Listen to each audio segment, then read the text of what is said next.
Hey, so today we're going to talk about the Housewives of ATL, Season 2, Episode 4. Before I get into this review, let me go back. I think it was the second episode when Kenya met Phaedra, and they were saying how she used to be in the pageant. I believe Phaedra called her Miss America, and she didn't say anything smart or whatever. So, just to put out there before I get into this video, that Phaedra did call her the opposite of what she was. Whatever she was, that ain't what Phaedra called her when her and Candy was in that table when they first met. Anyway, this episode was, it's ups and downs. To me, this is what this episode. It wasn't all like, oh, this episode was just so good. No, it wasn't like that. It starts off with Kim packing the house, acting like a bitch, like usual. Let me tell you this. I like Kim for the first 3. This is episode in season 5. I like her for the first 4 seasons. I don't like her this season whatsoever at all. She's acting like a bitch. She's trying to tell Croy, so let's go have sex. Why they supposed to be packing up the house? And I'm sitting there like, this is why you're in a predicament you're in. You don't take nothing serious. Like, whatever.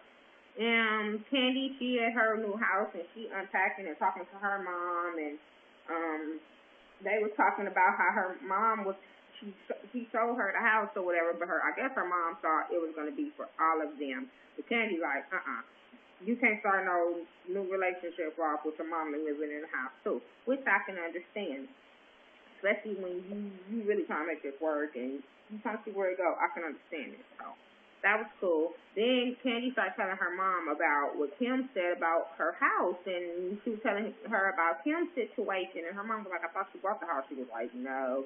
But she was just like, they were just like throwing their little hee-hees at Kim, which I thought was really funny because Kim talked about Candy like a dog and talked about her house like it wasn't shit. So, like Candy said, millionaire stays over here, like $1 million homes, and you going back to your townhouse. Anyway, then it just kept going back and forth from Kim packing to Candy unpacking for a little minute. Phaedra and Apollo, they take Aiden to go get his first haircut. He's almost 2, so it's time for him to get his first haircut. He was just like not feeling it at first, but they talked him into getting his haircut. Then they start talking about his birthday party, because you know how she throws these parties. So she was talking about it's going to cost $20,000 to throw this party, and Apollo and the barber is like, take this boy to Chuck E. Cheese, he'll be all right. Like, he's not going to remember a $20,000 party. I don't care what she says. But like I say, I think this party would be more for her being a socialite and being accepted in ATL or whatever than this little boy enjoying himself. Because if you keep going, when I keep talking about this party, you can tell this little boy didn't care. Portia and Cordell, they talking in the kitchen. I like Cordell. I think he's cool. His wife not. I don't want to talk about Portia, but I ain't gonna talk about Portia. But yeah, they were in the kitchen talking, and they was like, they was just as confused as everybody else of what's the difference between USA and America, and apparently they don't watch the pageants just like everybody else don't watch them pageants or didn't care about who she was. So they was cool. Kenya and Walter, they meet up with the auntie and another girl and the uncle, because they didn't ever say who the other girl was, but I know she was sitting at the end of the damn table. But they meet up with Walter because they want to get to know Walter. They meet up at a restaurant that her cousin is the chef at, because she don't get to see her cousin. So what better way than board Walter with the whole damn family at one time? So they all asking him all these different questions, and I'm sitting there like, Walter don't like her. And I wish she would get that Walter don't like her, but he knew how to play her family like it was cool. I don't know. He knew how to play them. And she was sitting there like, this ain't gang up on me. And I'm sitting there like, you know, I want you. I bet you by the end of this season, they're not together. He don't want her. Okay. Every time I think of Kenya, my skin crawls because I just feel like she's too damn grown to act the way she's acting. I don't know why she thinks she's on. But you ain't even on Beyonce level. Even if you guys, I mean, and you've been on way longer than Beyonce. You ain't even on Beyonce level to be acting like this. You ain't on fucking Sierra level to act like this. I'm just sorry. I mean, no shade to Sierra. I'm not saying that like that. But I'm just saying, like, you not this big-ass star that everybody know, this A-list star. But you're not Kerry Washington. Like, come on. Don't nobody know you. My thing is, you should have came in this show acting like you was humble and people would want to like you, and then you can make it for another goddamn season. That's all I'm saying. Aiden and his crazy ass birthday party was elaborate because Mr. White was there. Some other White, but Mr. White was there, and he did this party, and it was this, I guess, at the aquarium, and they had this dolphin thing, and everybody was ready to go. Candy was like, it's okay to get there, and it's cool, but it keeps going on and on, and you see people yawning, they just over this party. Everybody but damn Phaedra was over this party. Kim still mad and packing as usual. Sweetie like shit. I mean, she going off on the work, and she being very disrespectful to them people that was trying to help her. Pack her shit and move her shit. I'm sorry, she act like she can't do nothing being pregnant, but baby, I got 4 kids and I help people move.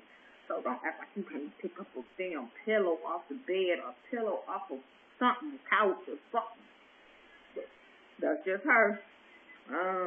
Nene, and Cynthia, they meet up and Nene tells Cynthia about a message that Phaedra had left for somebody, and they left it on Nene's voicemail. And the message was that Phaedra said that Cynthia wasn't coming to the party, and she didn't give a fuck if she came to the party or not. And Nene was just like, oh, Miss, I don't smoke, Miss, I don't drink, Miss, holier than thou is over here dropping like F-bombs. Like, so Cynthia like, let me say that again. Like, bitch, you heard it the first time. I mean, not like that, but you heard it the first time. But she was like, so she was like, I'm going to confront her, and Nene was telling her what to say. Why would you have to ask Nene, how should you handle this? You're a grown-ass woman. You know what you were supposed to say and how you were supposed to handle that situation. But she was just like, Phaedra act like her shit don't stink. And Phaedra do act like, and you can tell that, like, you can tell with Phaedra that she, even though she was acting all prima donna and acting all pageant and shit, you can tell she got some hood in her, some all that. You can tell, trust me, you can tell. If you was raised in the hood, and like when you was raised in the hood, you know that she got hood in her. She just be trying to front for them damn cameras, period, point blank. Kenya and this whole dinner situation with Robin. Kenya, for real? Like, he ain't gonna see this shit, like, for real? And then she tried to put the shit in the skillet and tried to heat up the food so it could smell up in the kitchen like she really cooked. It was just a hot-ass mess. I'm just over this whole Kenya. I'm over her whole relationship with Walter because, like I said, he don't want her ass. I just don't get it. Cynthia meets up. This is the end of the part where Cynthia meets up with Phaedra lying ass. And she, like, act like, oh... She ran down like, oh, this is my first time I've never came to his thing, and and she's like, yeah. But so then she was like, well, I heard that you said you don't care if you don't give a F if you CK if I don't come. And she was like, no, I didn't say that. She was like, well, I have a message you want to hear. Oh my God, Phaedra's whole attitude changed. She was just like, I don't remember saying that. And then she was like, well, when she said you want to hear, she was like, oh, I got this. I'm like, bitch. My mouth was just open like, Miss Phaedra? The whole lawyer job came out because she lied. She just was lying to get herself up out that damn situation. But next week it's going to be more tea because it's going to be with Kim and all the girls ganging up on Kim, so I can't wait to see that episode either. Make sure you comment, rate, subscribe, all that good stuff on this review because I want to know what you guys think about the Housewives of Atlanta because they are just ghetto as ever, ratchet as ever, they messy as ever. So tell me what you think.